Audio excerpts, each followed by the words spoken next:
प्यारे बच्चों, आप दा चैनल ते स्वागत है। जेकर तुसी इस चैनल नू अजे तक सबसक्राइब नहीं किया है तो जरूर सबसक्राइब करो अते सज्जे पासे लगे बैल बटन नू जरूर दबाओ ताकि कंप्यूटर साइंस विषय नाल संबंधित नवीं तो नवीं वीडियो तुहाडे तक पहुँच सके।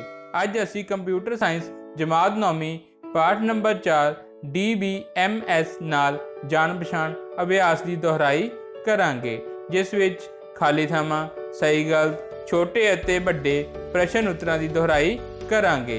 आओ खाली थावां पढ़ते हाँ। DBMS का पूरा नाम डैश है, डाटाबेस मैनेजमेंट सिस्टम। डाटाबेस नूं संभालण की जिम्मेवारी डैश की हुंदी है। Database administrator. प्रोसैसिंग तो बाद डाटा डैश विच बदल जाता है। सूचना एक दूजे नाल संबंधित सूचनावां तो डैश तैयार हुंदा है।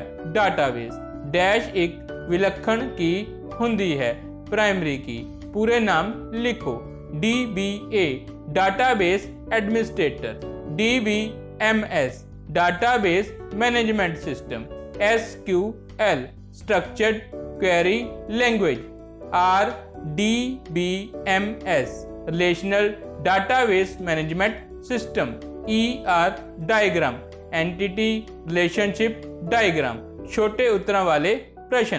प्रश्न नंबर 1, डाटाबेस तो की भाव है? उत्तर एक दूजे नाल संबंधित सूचनावां दे समूह नूं डाटाबेस कहा जाता है। डाटाबेस विच डाटा तरतीबवार स्टोर किया जाता है। डाटाबेस विच सूचनावां दी उचित व्यवस्था हुंदी है। डाटाबेस तो किसी भी समय लोड़ींदी सूचना प्राप्त की जा सकती है। डाटाबेस तैयार करने लई एक सॉफ्टवेयर वरत्या जाता है जिसनूं डाटाबेस मैनेजमेंट सिस्टम कहा जाता है। प्रश्न नंबर 2, ਵੱਖ-ਵੱਖ तरह के रिलेशनशिप किहड़े हन? उत्तर ਵੱਖ-ਵੱਖ तरह के रिलेशनशिप हेठ लिखे अनुसार हन।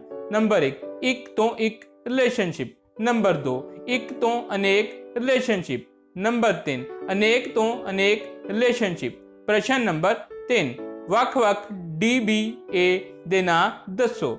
उत्तर ਵੱਖ-ਵੱਖ DBA ਦੇ ਨਾਂ ਹੇਠ ਲਿਖੇ ਹਨ। Number 1, administrative DBA। Number 2, development DBA।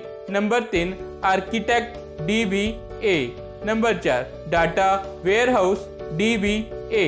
प्रश्न नंबर 4, SQL की है? उत्तर SQL का पूरा नाम स्ट्रक्चर्ड क्वेरी लैंग्वेज है।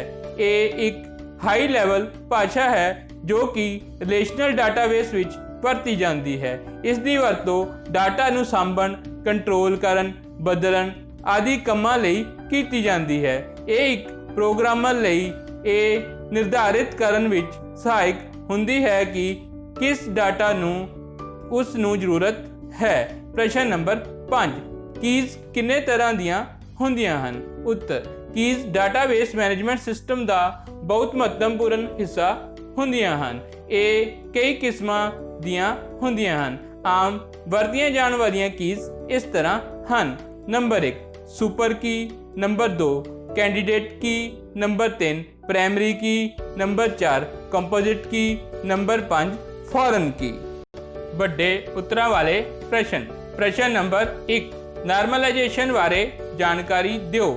ये किन्नी प्रकार की हुंदी है? उत्तर नॉर्मलाइजेशन एक विज्ञानिक विधि है। इस विधि द्वारा औखे टेबल नूं बिल्कुल आसान तरीके नाल यूजर दे समझण योग रूप विच बदलिया जा सकता है। इस दी वरतों नाल टेबल विच रिडंडेंसी नूं घट कीता जा सकता है।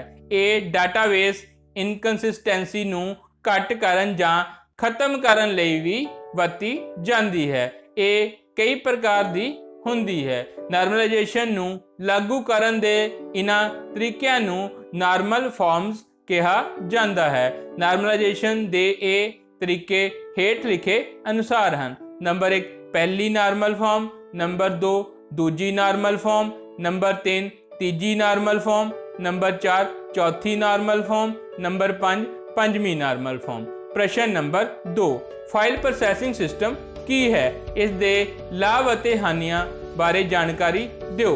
उत्तर पुराने समय विच कंप्यूटर की वरतों तो पहला ਵੱਖ-ਵੱਖ रिकार्डां दे ਸਮੂਹ ਨੂੰ ਵੱਖ-ਵੱਖ ਫਾਈਲਾਂ ਦੇ ਰੂਪ ਵਿੱਚ ਸਟੋਰ ਕਰਨ ਦੀ ਪ੍ਰਣਾਲੀ ਨੂੰ ਫਾਈਲ ਪ੍ਰੋਸੈਸਿੰਗ ਸਿਸਟਮ ਕਿਹਾ ਜਾਂਦਾ ਸੀ, ਜਿਸ ਵਿੱਚ ਸਾਰੀ ਸੂਚਨਾ ਕਾਗਜ਼ ਉੱਤੇ ਸਟੋਰ ਕੀਤੀ ਜਾਂਦੀ ਸੀ। ਜਦੋਂ ਵੀ ਸਾਨੂੰ ਸੂਚਨਾ ਦੀ ਲੋੜ ਹੁੰਦੀ ਸੀ ਤਾਂ ਅਸੀਂ ਕਾਗਜ਼ਾਂ ਵਿੱਚ ਭਾਲ ਕਰਦੇ ਸੀ, ਪਰ ਕੰਪਿਊਟਰ ਨੇ ਸਾਡੀਆਂ ਸਾਰੀਆਂ ਮੁਸ਼ਕਲਾਂ ਹੱਲ ਕਰ ਦਿੱਤੀਆਂ। ਜਦੋਂ ਕੰਪਿਊਟਰ ਦੀ ਵਰਤੋਂ ਸ਼ੁਰੂ ਹੋਈ ਤਾਂ ਇਹ ਸਾਰੇ ਕੰਮ ਸੌਖੇ ਹੋ ਗਏ ਅਤੇ ਹੁਣ ਇਹ ਰਿਕਾਰਡ ਫਾਈਲਾਂ ਦੇ ਰੂਪ ਵਿੱਚ ਕੰਪਿਊਟਰ ਵਿੱਚ ਸਟੋਰ ਕੀਤੇ ਜਾਂਦੇ ਹਨ। ਇਸ ਕਰਕੇ ਇਸ ਸਿਸਟਮ ਨੂੰ ਫਾਈਲ ਪ੍ਰੋਸੈਸਿੰਗ ਸਿਸਟਮ ਕਿਹਾ ਜਾਂਦਾ ਹੈ। ਫਾਈਲ ਪ੍ਰੋਸੈਸਿੰਗ ਸਿਸਟਮ ਦੇ ਲਾਭ। Number 1, backup.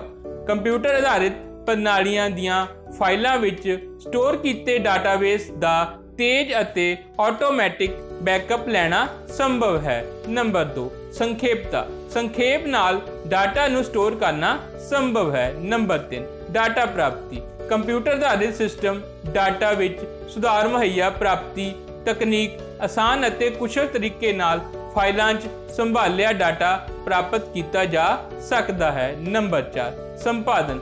ਇਹ ਫਾਈਲ ਦੇ ਰੂਪ ਵਿੱਚ ਕੰਪਿਊਟਰ ਵਿੱਚ ਸਟੋਰ ਕੀਤੀ ਕਿਸੇ ਵੀ ਜਾਣਕਾਰੀ ਵਿੱਚ ਸੋਧ ਕਰਨ ਲਈ ਆਸਾਨ ਹੈ। ਇਸ ਮਕਸਦ ਲਈ ਖਾਸ ਐਪਲੀਕੇਸ਼ਨ, ਪ੍ਰੋਗਰਾਮ ਜਾਂ ਐਡੀਟਿੰਗ ਸੌਫਟਵੇਅਰ ਦੀ ਵਰਤੋਂ ਕੀਤੀ ਜਾ ਸਕਦੀ ਹੈ। ਨੰਬਰ 5, ਰਿਮੋਟ ਪਹੁੰਚ।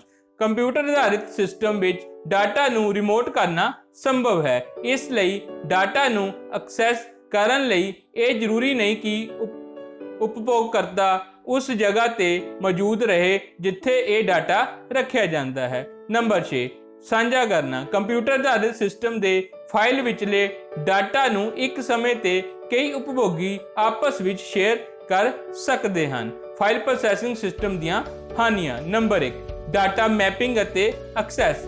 ਸਾਰੀਆਂ ਸੰਬੰਧਿਤ ਸੂਚਨਾਵਾਂ ਵੱਖ-ਵੱਖ ਫਾਈਲਾਂ ਵਿੱਚ ਸਟੋਰ ਹੁੰਦੀਆਂ ਹਨ, ਪਰ ਇਹਨਾਂ ਵਿੱਚ ਕੋਈ ਮੈਪਿੰਗ ਨਹੀਂ ਹੁੰਦੀ। Number 2, data ਰਿਡੰਡੈਂਸੀ।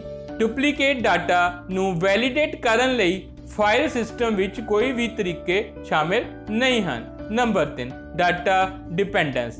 ਫਾਈਲ ਵਿੱਚ ਡਾਟਾ ਇੱਕ ਖਾਸ ਫਾਰਮੈਟ ਵਿੱਚ ਸਟੋਰ ਕੀਤਾ ਜਾਂਦਾ ਹੈ, ਜਿਵੇਂ ਕਿ ਟੈਬ, ਕਾਮਾ ਜਾਂ ਸੈਮੀਕਾਲਨ। ਜੇਕਰ ਕਿਸੇ ਫਾਈਲ ਦਾ ਫਾਰਮੈਟ ਬਦਲ ਦਿੱਤਾ ਜਾਵੇ ਤਾਂ ਉਹ ਫਾਈਲ ਨੂੰ ਪ੍ਰੋਸੈਸ ਕਰਨ ਲਈ ਪੂਰਾ ਪ੍ਰੋਗਰਾਮ ਬਦਲਣਾ ਪਵੇਗਾ। Number 4, data inconsistency. ਜਦੋਂ ਇੱਕ ਹੀ ਤਰ੍ਹਾਂ ਦੇ ਡਾਟਾ ਦੀਆਂ ਵੱਖ-ਵੱਖ ਕਾਪੀਆਂ ਵਿੱਚ ਕੋਈ ਮੇਲ ਨਹੀਂ ਹੁੰਦਾ, ਇਸ ਨੂੰ ਡਾਟਾ ਇਨਕਨਸਿਸਟੈਂਸੀ ਕਹਿੰਦੇ ਹਨ। ਇਸ ਦਾ ਮੁੱਖ ਕਾਰਨ ਹੈ ਕਿ ਉਹਨਾਂ ਫਾਈਲਾਂ ਦੀ ਸਹੀ ਸੂਚੀ ਨਹੀਂ ਬਣੀ ਹੁੰਦੀ ਜਿਨ੍ਹਾਂ ਵਿੱਚ ਡਾਟਾ ਦੀ ਇੱਕੋ ਤਰ੍ਹਾਂ ਦੀਆਂ ਕਾਪੀਆਂ ਹੁੰਦੀਆਂ ਹਨ। ਨੰਬਰ 5, ਸੁਰੱਖਿਆ। ਹਰ ਫਾਈਲ ਨੂੰ ਪਾਸਵਰਡ ਲਗਾ ਕੇ ਸੁਰੱਖਿਅਤ ਰੱਖਿਆ ਜਾ ਸਕਦਾ ਹੈ, ਪਰ ਜੇਕਰ ਅਸੀਂ ਫਾਈਲ ਵਿੱਚੋਂ ਕੋਈ ਰਿਕਾਰਡ ਵੀ ਦੇਖਦੇ ਹਾਂ, ਜਿਵੇਂ ਕਿ ਯੂਜ਼ਰ ਨੇ ਆਪਣਾ ਨਤੀਜਾ ਦੇਖਣਾ ਹੋਵੇ, ਤਾਂ ਇਹ ਫਾਈਲ ਪ੍ਰੋਸੈਸਿੰਗ ਸਿਸਟਮ ਵਿੱਚ ਬਹੁਤ ਔਖਾ ਹੈ। ਨੰਬਰ 6, ਇਕਸਾਰਤਾ। ਫਾਈਲ ਵਿੱਚ ਡਾਟਾ ਐਂਟਰ ਕਰਦੇ ਸਮੇਂ ਮਾਪਦੰਡ ਚੈੱਕ ਕਰਨਾ ਅਸੰਭਵ ਹੈ। ਇਹ ਕੇਵਲ ਪ੍ਰੋਗਰਾਮ ਲਿਖਣ ਸਮੇਂ ਕੀਤਾ ਜਾ ਸਕਦਾ ਹੈ। ਫਾਈਲ ਪ੍ਰੋਸੈਸਿੰਗ ਸਿਸਟਮ ਵਿੱਚ ਸੋਧ ਕਰਨ ਦੀ ਸੁਵਿਧਾ ਨਹੀਂ ਹੈ। ਨੰਬਰ 7, ਸਮਕਾਲੀ ਐਕਸੈਸ। ਇੱਕੋ ਤਰ੍ਹਾਂ ਦੀ ਫਾਈਲ ਵਿੱਚ ਇੱਕੋ ਤਰ੍ਹਾਂ ਦੇ ਡਾਟੇ ਤੱਕ ਪਹੁੰਚਣਾ ਬਹੁਤ ਔਖਾ ਹੈ। ਫਾਈਲ ਪ੍ਰੋਸੈਸਿੰਗ ਸਿਸਟਮ ਵਿੱਚ ਸਮਕਾਲੀ ਐਕਸੈਸ ਡਾਟਾ ਵਿੱਚ ਗਲਤੀਆਂ ਦਾ ਕਾਰਨ ਬਣਦਾ ਹੈ। ਪ੍ਰਸ਼ਨ ਨੰਬਰ 3, DBMS ਕੀ ਹੁੰਦਾ ਹੈ? ਇਸ ਦੇ ਲਾਭ ਅਤੇ ਹਾਨੀਆਂ ਦੱਸੋ। ਉੱਤਰ, DBMS ਦਾ ਪੂਰਾ ਨਾਮ ਡਾਟਾਬੇਸ ਮੈਨੇਜਮੈਂਟ ਸਿਸਟਮ ਹੈ। ਇਸ ਸਿਸਟਮ ਨੂੰ ਫਾਈਲ ਪ੍ਰੋਸੈਸਿੰਗ ਸਿਸਟਮ ਦੀਆਂ ਕਮੀਆਂ ਨੂੰ ਪੂਰਾ ਕਰਨ ਲਈ ਬਣਾਇਆ ਗਿਆ ਹੈ। ਇਹ ਇੱਕ ਸਿਸਟਮ ਸੌਫਟਵੇਅਰ ਹੈ। ਇਸ ਨੂੰ ਡਾਟਾਬੇਸ ਬਣਾਉਣ, ਡਾਟਾ ਦਾ ਪ੍ਰਬੰਧ ਕਰਨ, ਡਾਟਾ ਨੂੰ ਰਿਕਵਰ ਕਰਨ ਆਦਿ ਕੰਮਾਂ ਲਈ ਵਰਤਿਆ ਜਾਂਦਾ ਹੈ। DBMS ਯੂਜ਼ਰ ਅਤੇ ਡਾਟਾਬੇਸ ਵਿੱਚ ਇੱਕ ਇੰਟਰਫੇਸ ਦਾ ਕੰਮ ਕਰਦਾ ਹੈ। DBMS ਦੇ ਲਾਭ। ਨੰਬਰ 1, DBMS ਰਿਡੰਡੈਂਸੀ ਨੂੰ ਕੰਟਰੋਲ ਕਰਦਾ ਹੈ। ਨੰਬਰ 2, ਡਾਟਾ ਨੂੰ ਕਈ ਯੂਜ਼ਰਸ ਵਿਚਕਾਰ ਵੰਡਿਆ ਜਾ ਸਕਦਾ ਹੈ। ਨੰਬਰ 3, DBMS ਡਾਟਾ ਬੈਕਅਪ ਦੀ ਸੁਵਿਧਾ ਪ੍ਰਦਾਨ ਕਰਦਾ ਹੈ। ਨੰਬਰ 4, DBMS ਡਾਟਾ ਦੀ ਸੁਰੱਖਿਆ ਪ੍ਰਦਾਨ ਕਰਦਾ ਹੈ। DBMS ਦੀਆਂ ਹਾਨੀਆਂ। ਨੰਬਰ 1, DBMS ਨੂੰ ਵਰਤਣ ਲਈ ਤਕਨੀਕੀ ਸਿੱਖਿਆ ਦੀ ਲੋੜ ਪੈਂਦੀ ਹੈ। ਨੰਬਰ 2, DBMS ਦੀ ਕੀਮਤ ਅਤੇ ਪ੍ਰਬੰਧਨ ਦਾ ਖਰਚਾ ਜ਼ਿਆਦਾ ਹੁੰਦਾ ਹੈ। ਨੰਬਰ 3 DBMS ਲਈ ਵੱਧ ਹਾਰਡਵੇਅਰ ਦੀ ਲੋੜ ਪੈਂਦੀ ਹੈ। ਨੰਬਰ 4 DBMS ਵਿੱਚ ਕੰਮ ਕਰਨਾ ਕਾਫੀ ਗੁੰਝਲਦਾਰ ਹੈ। ਨੰਬਰ 5 DBMS ਨੂੰ ਇੱਕ ਜਗ੍ਹਾ ਤੋਂ ਦੂਜੀ ਜਗ੍ਹਾ ਲੈ ਕੇ ਜਾਣਾ ਬਹੁਤ ਔਖਾ ਹੁੰਦਾ ਹੈ। ਪ੍ਰਸ਼ਨ ਨੰਬਰ 4 ਐਂਟੀਟੀ ਕੀ ਹੁੰਦੀ ਹੈ, ਇਸ ਦੀਆਂ ਕਿਸਮਾਂ ਬਾਰੇ ਜਾਣਕਾਰੀ ਦਿਓ। ਉੱਤਰ ਉਹ ਚੀਜ਼ ਜਿਸ ਦੀ ਜਾਣਕਾਰੀ ਅਸੀਂ ਡਾਟਾ ਦੇ ਰੂਪ ਵਿੱਚ ਸਟੋਰ ਕਰਦੇ ਹਾਂ ਉਸ ਨੂੰ ਐਂਟੀਟੀ ਕਿਹਾ ਜਾਂਦਾ ਹੈ। ਐਂਟੀਟੀ ਦੀਆਂ ਕਿਸਮਾਂ ਹੇਠ ਲਿਖੇ ਅਨੁਸਾਰ ਹਨ। Number 1 weak entity. ਕਮਜ਼ੋਰ ਜਾਂ ਵੀਕ ਐਂਟੀਟੀ ਇੱਕ ਅਜਿਹੀ ਐਂਟੀਟੀ ਹੁੰਦੀ ਹੈ ਜੋ ਆਪਣੇ ਐਟਰੀਬਿਊਟਸ ਦੁਆਰਾ ਵੱਖਰੀ ਨਹੀਂ ਪਛਾਣੀ ਜਾ ਸਕਦੀ। ਅਸੀਂ ਇਸ ਤਰ੍ਹਾਂ ਵੀ ਕਹਿ ਸਕਦੇ ਹਾਂ ਕਿ ਇਸ ਵਿੱਚ ਪ੍ਰਾਇਮਰੀ ਕੀ ਨਹੀਂ ਲੱਗੀ ਹੁੰਦੀ। Number 2 strong NTT. ਜਿਸ ਉੱਤੇ ਪ੍ਰਾਇਮਰੀ ਕੀ ਲੱਗੀ ਹੁੰਦੀ ਹੈ ਉਸ ਐਂਟੀਟੀ ਨੂੰ ਵਧੀਆ ਐਂਟੀਟੀ ਵਜੋਂ ਜਾਣਿਆ ਜਾਂਦਾ ਹੈ ਕਿ ਇਸ ਨਾਲ ਡਾਟਾ ਵਿੱਚ ਵੱਖਰਾਪਣ ਆ ਜਾਂਦਾ ਹੈ। ਪ੍ਰਸ਼ਨ ਨੰਬਰ 5 ਡਾਟਾ ਮਾਡਲ ਤੋਂ ਕੀ ਭਾਵ ਹੈ, ਇਸ ਦੇ ਭਾਗਾਂ ਬਾਰੇ ਵੀ ਦੱਸੋ। ਉੱਤਰ ਡਾਟਾ ਮਾਡਲ ਤੋਂ ਭਾਵ ਹੈ ਕਿ ਉਹ ਤਰੀਕਾ ਜੋ ਸਾਨੂੰ ਡਾਟਾਬੇਸ ਦੇ ਸਟਰਕਚਰ ਬਾਰੇ ਜਾਣਕਾਰੀ ਦਿੰਦਾ ਹੈ। ਇਸ ਦੀ ਵਰਤੋਂ ਡਾਟਾ ਦਾ ਵਰਣਨ ਕਰਨ ਲਈ, ਡਾਟਾ ਵਿਚਕਾਰ ਸੰਬੰਧਾਂ ਦਾ ਵਰਣਨ ਕਰਨ ਆਦਿ ਕੰਮਾਂ ਲਈ ਕੀਤੀ ਜਾਂਦੀ ਹੈ। ਡਾਟਾ ਮਾਡਲ ਦੇ ਭਾਗ।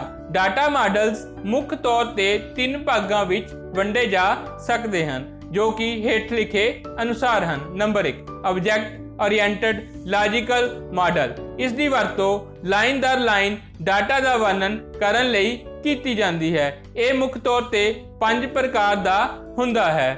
Binary model, functional model, NTT relationship model, object oriented model, systematic data model. Number 2 record based logical model. ਇਸ ਦੀ ਵਰਤੋਂ ਲਾਈਨ ਦਰ ਲਾਈਨ ਡਾਟਾ ਦਾ ਵਰਣਨ ਕਰਨ ਲਈ ਕੀਤੀ ਜਾਂਦੀ ਹੈ, ਪਰ ਇਸ ਵਿੱਚ ਪੱਕੇ ਤੌਰ ਤੇ ਇੱਕ ਫਾਰਮੈਟ ਦੀ ਵਰਤੋਂ ਕੀਤੀ ਜਾਂਦੀ ਹੈ। ਇਸ ਵਿੱਚ ਹਰ ਇੱਕ ਰਿਕਾਰਡ ਦੇ ਆਪਣੇ ਐਟਰੀਬਿਊਟਸ ਹੁੰਦੇ ਹਨ। ਇਹ 3 ਤਰ੍ਹਾਂ ਦੇ ਹੁੰਦੇ ਹਨ: network model, relation model, hierarchical model. Number 3 physical data model. ਇਸ ਦੀ ਵਰਤੋਂ ਡਾਟਾ ਦਾ ਸਭ ਤੋਂ ਨਿਚਲੇ ਲੈਵਲ ਉੱਤੇ ਵਰਣਨ ਕਰਨ ਲਈ ਕੀਤੀ ਜਾਂਦੀ ਹੈ। NTT, attributes, NTT set, relationship set ਆਦਿ ਇਸ ਮਾਡਲ ਦੇ ਕੁਝ ਮਹੱਤਵਪੂਰਨ ਹਿੱਸੇ ਹਨ। ਪਿਆਰੇ ਬੱਚਿਓ, ਜੇਕਰ ਤੁਸੀਂ ਕੰਪਿਊਟਰ ਸਾਇੰਸ ਵਿਸ਼ੇ ਨਾਲ ਸੰਬੰਧਿਤ ਕਿਸੇ ਵੀ ਟਾਪਿਕ ਬਾਰੇ ਜਾਣਕਾਰੀ ਚਾਹੁੰਦੇ ਹੋ ਤਾਂ ਕਮੈਂਟ ਬਾਕਸ ਵਿੱਚ ਜ਼ਰੂਰ ਲਿਖੋ ਅਤੇ ਇਸ ਵੀਡੀਓ ਨੂੰ ਵੱਧ ਤੋਂ ਵੱਧ ਸ਼ੇਅਰ ਕਰੋ ਤਾਂ ਕਿ ਇਸ ਵੀਡੀਓ ਦਾ ਬਾਕੀ ਬੱਚੇ ਵੀ ਲਾਭ ਉਠਾ ਸਕਣ ਅਤੇ ਇਸ ਪਾਠ ਦੀ ਦੁਹਰਾਈ ਕਰਕੇ ਆਪਣੀ ਤਿਆਰੀ ਕਰ ਸਕਣ। ਜੇਕਰ ਇਸ ਵੀਡੀਓ ਵਿੱਚ ਦਿੱਤੀ ਗਈ ਜਾਣਕਾਰੀ ਤੁਹਾਨੂੰ ਚੰਗੀ ਲੱਗੇ ਤਾਂ ਇਸ ਵੀਡੀਓ ਨੂੰ ਸ਼ੇਅਰ, ਲਾਈਕ ਅਤੇ ਕਮੈਂਟ ਜ਼ਰੂਰ ਕਰੋ।